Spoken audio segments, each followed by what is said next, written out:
Welkom by ons begeleide gebede vandag. Vandag praat ons oor selfbeheersing. Maar nie soos wat jy dink nie, ons praat oor hoe God dit bedoel het om te wees. Selfbeheersing is nie waar jy harder is op jouself en tande kners en jouself, jou emosies onderdruk en ek moet net aanhou en uithou. Nee, daar's 'n ander betekenis as dit kom by die vrug van die Gees, nie ons eie self nie, maar dit is as dit kom by die vrug van die Gees, selfbeheersing. Paulus skryf aan 'n jong Timoteus in 2 Timoteus 1 vers 7, waar hy onseker is en bangerig is, skryf hy, want God het nie vir jou 'n gees van vreesagtigheid gegee nie, maar van krag, liefde en selfbeheersing. Ons probleem in Afrikaans is, as ons hoor die woord selfbeheersing, dan dink ek moet dit beheer, ek moet myself beter beheer, ek moet sterker wees, ek moet minder my emosies laat gaan, ek moet beter doen. Maar in die Grieks is dit eintlik 'n woord wat ons nie mooi kan vertaal na Afrikaans toe nie, want dit beteken aan die een kant beteken dit om gesond en heel te wees, aan die ander kant jou verstand en jou innerlike denke. So wat hy hier sê is, as hy praat van selfbeheersing, dan beteken dit gesond en heel te wees in jou verstand en jou denke. Nie om jouself harder te wees en koue dissipline en jou emosies onder druk te sit nie. Nee. Dis die Heilige Gees wat jou wil anker. Wanneer jy deur moeilike goed gaan in jou lewe, bring hy vir jou helderheid. Hy bring vir jou gesonde verstand. Hy bring vir jou daai beheer. Wanneer ek en jy uit beheer uit voel.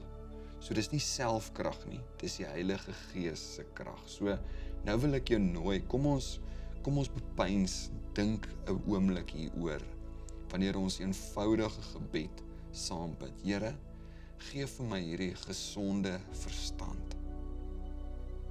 Here, kom orden ons binnekant.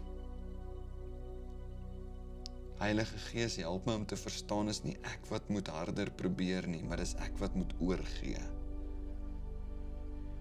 Heilige Gees, ons kom gee oor aan u innerlike krag.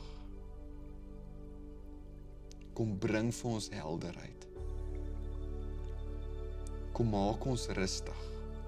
Kom anker ons, wanneer ons deur moeilike goed moet gaan.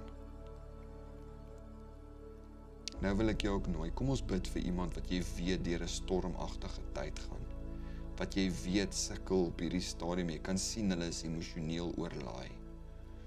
Here, ons kom bid vandag vir mense wat absoluut emosioneel oorlaai is.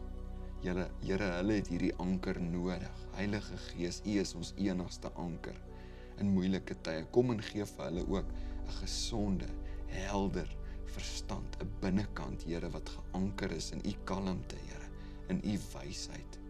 Here, leer ons, Here, dat selfbeheersing nie is dat ons moet harder en self probeer deur die storm gaan, Here, maar dat ons geanker is in God wat almagtig is. Die een is wat ons dra deur elke moontlike ding waardeur ons kan gaan. Here, dankie dat ons vandag kan weet U is in beheer. Here, U is ons anker. U kom orde in ons gedagtes en ons denke.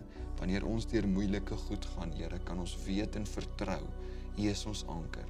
In Jesus naam. Amen.